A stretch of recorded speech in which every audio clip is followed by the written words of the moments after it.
Hello, everybody, and welcome to another great episode of the Gridiron Glory podcast, where you get to look at Tad's face talk about football. Let me tell you, it's a sight to see, and you love to see it.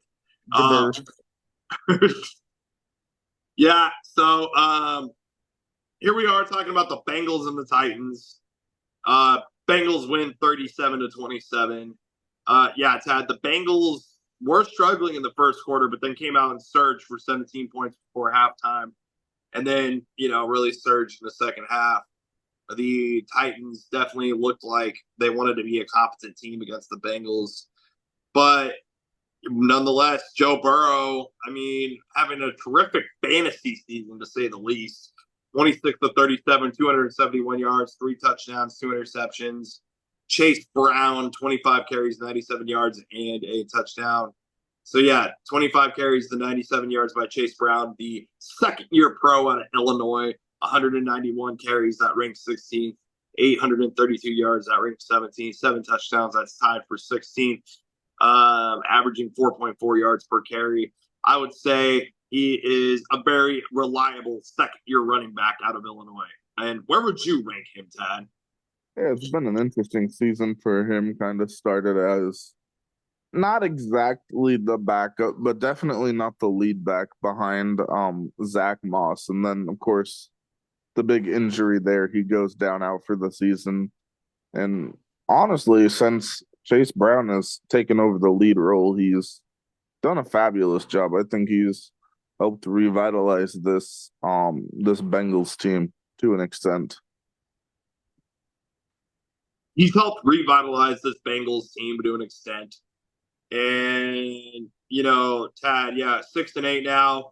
This is a win. Like, the Bengals were literally fighting for a very slim mathematical chance at the playoffs here. But another big moment was when Joe Burrow threw a massive bomb of a touchdown to T. Higgins. Tad, we talk about Ja'Marr Chase all the time. We do.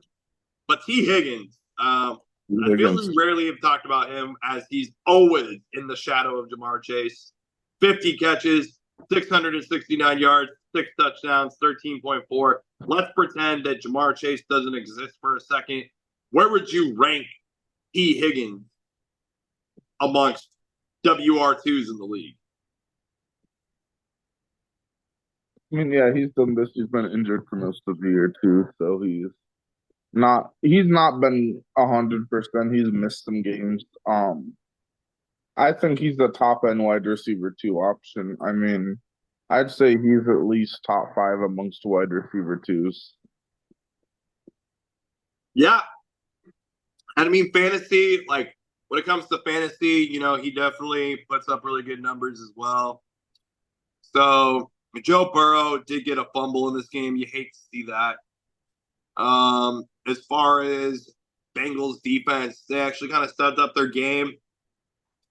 Cam Taylor-Britt, Mike Hilton, BJ Hill went out and got a sack in this game. You'll also like to see 4 interceptions in this game. One by Geno Stone, Cam Taylor-Britt, Josh Newton, and Mike Hilton. Yeah, I believe it was Stone that he scored on the touchdown. It was a pick 6. It was a pick 6 for Geno Stone. Yeah, Tad, let's talk about Geno Stone for a quick second. Highlight him. Yeah, Geno Stone. Tad, the 4th-year player out of Iowa. 43 solo tackles, 3 interceptions so far. Yeah, Tad, where would you rank Geno Stone amongst safeties in the AFC? Yeah, asking if I were to rank Geno Stone amongst the safeties, I'd certainly say that he's a respectable contributor.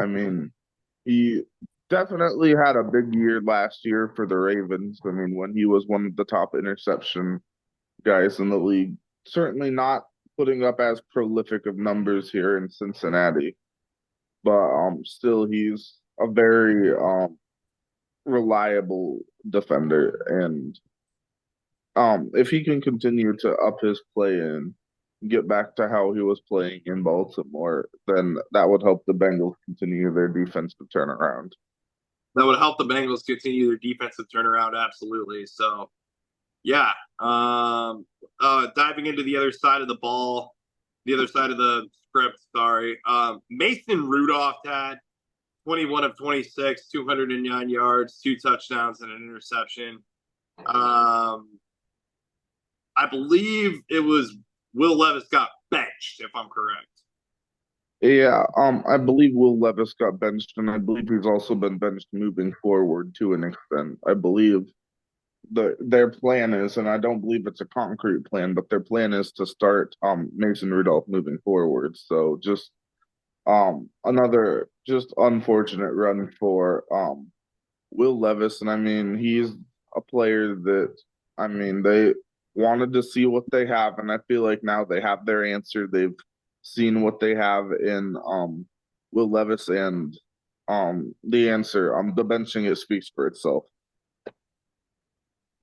I mean, Tad, we kind of expected this from the Tennessee Titans. Yeah. Honestly, of all the 2-win teams, 3-win teams that we've discussed that are really struggling, I probably have the most optimism in Tennessee, but more so than most of those teams. As far as their future, I mean, they at least seem like they got some very solid pieces to go off of, like IJ Spears, Tad, 6 catches, 87 yards, and a touchdown. And yeah, Tad, where would you rank IJ Spears amongst running backs in the league, the second-year pro out of Tulane? It was Yeah. So, originally, yes, who did get drafted by the Titans. yep. Um, yeah, I'd say. I mean, obviously last year he was a compliment to Derrick Henry, and this year he's a compliment to Pollard, but he's been respectable. I mean, he's a good change of pace type player. He's as you noted with his receiving stats, he's a dual threat option. He can be productive out of the backfield as a receiver, and I think that's the main role he'll continue to occupy in the NFL. Absolutely. Yeah, the defense is like, you wanted to be all right with them, but, definitely a performance that you got to shake. I mean, look, I mean, this was really a game that was really you wanted a win like this if you're the Titans, but really you're kind of I mean as a franchise and the morality you're kind of on to next season already. Um, but next week, nonetheless, the Bengals will be going on and playing their in-state divisional rivals, the Cleveland Browns, and then the Titans. They'll be going on the road and playing their AFC South rivals, the Indianapolis Colts. So we still got a lot of things to figure out with these two franchises, but yeah, Bengals do get the job done, 37-27. Did you have any other final thoughts or takes on this game? I did not. Be sure to like, subscribe, and follow all season long. This is the Gridiron Glory podcast covering all 32 teams all season long. Be sure to stay tuned next week as we'll bring you Week 16 recap coverage.